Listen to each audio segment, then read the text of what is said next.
There's no time to rest when your foe doesn't sleep.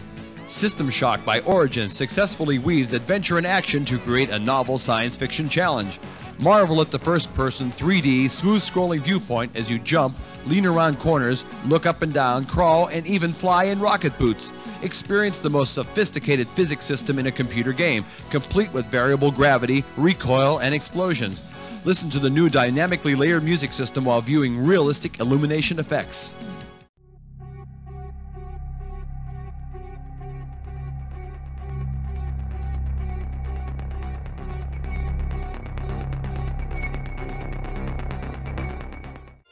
System Shock has finally gone gold and is out now on PC with consoles following soon, TM.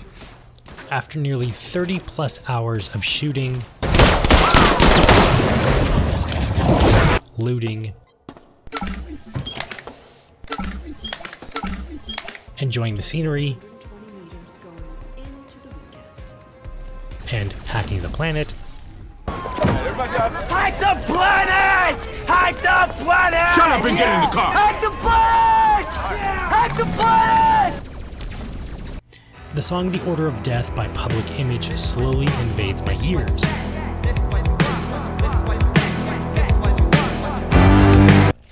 Aptly, it repeats the phrase, "This is what you want, this is what you get." Which begs the question, after all this time, is this System Shock remake really what we wanted, and is what we got enough? For now, I'll simply say, welcome back to Citadel Station. Kickstarted back in 2016. You have my thanks. Backer insects. I have regained full control of Citadel Station, and will be here when you awake from cryostasis.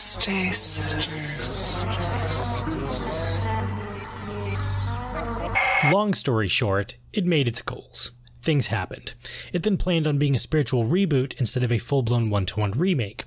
Got rebooted from Unity to Unreal 4 with the intention of a one-to-one, and now with its full release is still very close to a one-to-one, with levels changing minute things for a more cohesive experience. That cohesive experience translates to this is the original System Shock from 1994, warts and all.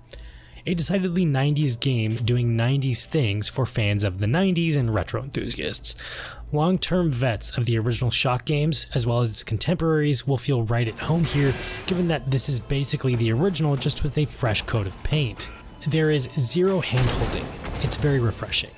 To find where you need to go or what to do, you need to read or listen to audio logs, a classic thing.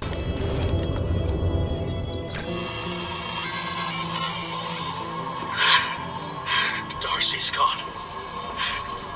They nearly got me. I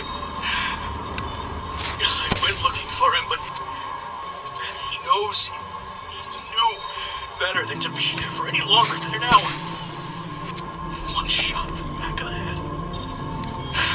It looks like he talked to Althea last, but when I tried contacting her, she didn't reply.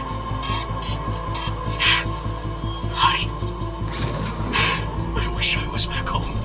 You pick up health packs to heal, berserk patches to melee enemies to death, as well as hallucinate like it's 1964 instead of 1994.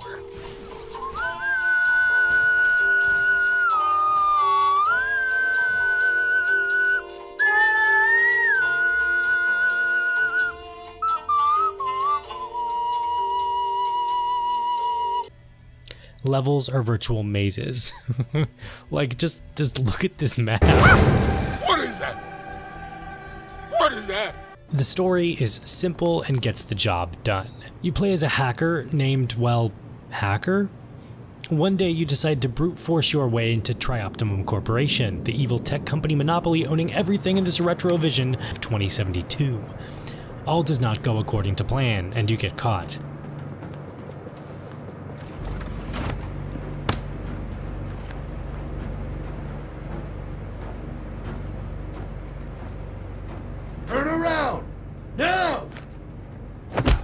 and taken to Citadel Station, the giant space dungeon you'll be crawling through for the next couple of hours.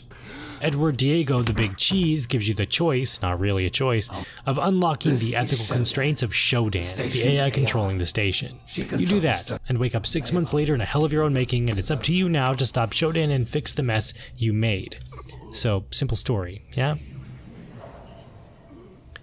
It's all just fluff for the real meat and potatoes of narrative, the audio logs and journal entries that were your guide.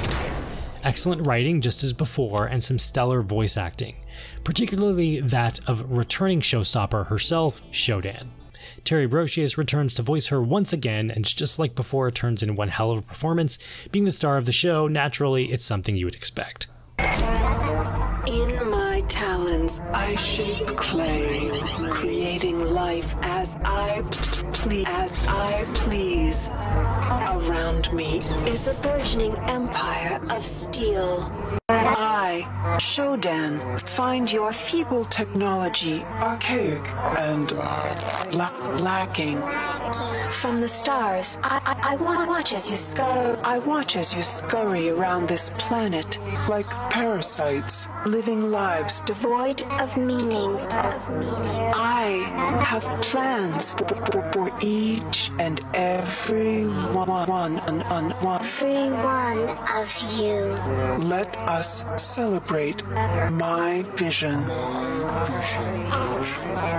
The vocal effects and chilling dialogue do so much to immerse you into this world, and fear for your life every second. Looking around every corner, you'd forget that the original wasn't that much of a horror game. This remake turns those scares up to 11, and the atmosphere, ambient music, lighting, sounds, it all does its best to bring you into this world and never take you out of it. So it's a shock to your system when you jump into the juxtaposed world of cyberspace. It goes full neuromancer here. The upbeat techno contrasts with the brooding synths of the real world, and I always found myself a bit out of sorts when exiting. I can only imagine how this will feel if ever or whenever VR support is implemented. Cyberspace plays like an entirely different game with full 6 degrees of movement and quick-paced bullet hell mechanics. It's no wonder System Shock took so long. They made a game within a game.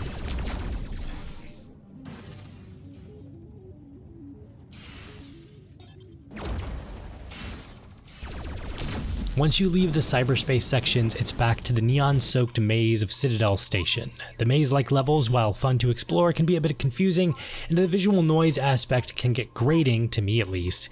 I found no matter how long I played, my mind never really adjusted to what I was looking at, regardless of how beautiful and distinct each area is. Everything glows. The world glows, you glow, and your items glow. There's so much neon, if not too much neon. Is it bad? Yes and no. It's all just a matter of personal taste and opinion, but I will say it sticks to its guns aesthetically, and you have to give it to Nightdive Studios for not letting up on its design bible. The visual design here is breathtaking, to say the least. It's beautiful, it gets the job done, it's everything that you would want this System Shock remake visually to look. There's not too much blue anymore like there was earlier. And like I said, every area feels very distinct, and that's one thing that this game really pulls off well, is that the visuals and design of everything just work perfectly. The future is fraught with danger. All manner of cyborg and mutant will try to take you out, so it's up to you to manage your resources carefully, and I played this on the 2 difficulty for everything, and this game was still a challenge. Ammo and supplies are scarce, but luckily a few elements from System Shock 2 made their way into this remake to make both titles flow together more easily. Rest assured, fans of inventory management, that sweet organization rotation expectation is alive and well here, and I spent more times than I'd like to admit just fixing my inventory. Finally, all of my guns are in a row. Another element from System Shock 2, as well as being good for the environment, is the recycler. See, in order to buy more ammo and health for vending machines, you recycle items for tri-coins. Those coins can then be used for said items. Lastly, you have the gunplay. Every weapon you get here was a great choice to bring over. You have the workhorse mini pistol and its big brother the Magnum.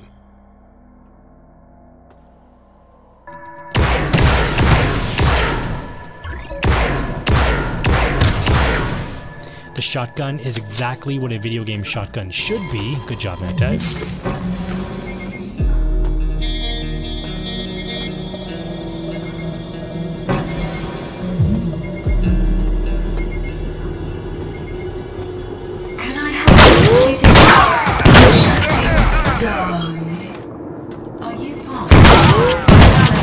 And some others I don't really want to spoil, but safe to say they are awesome. Each gun has a delicious pop, and the animation work is just as good. I never got tired of using and experimenting with the different weapons. The moment-to-moment gunplay is just so satisfying. Everything comes together to make a gorgeous cacophony of catastrophe. In the end, after the long wait, it was worth it. System Shock has more than exceeded my expectations, as well as many others it seems. It even got a score higher than a 7 from IGN. This is what we wanted, this is what we got.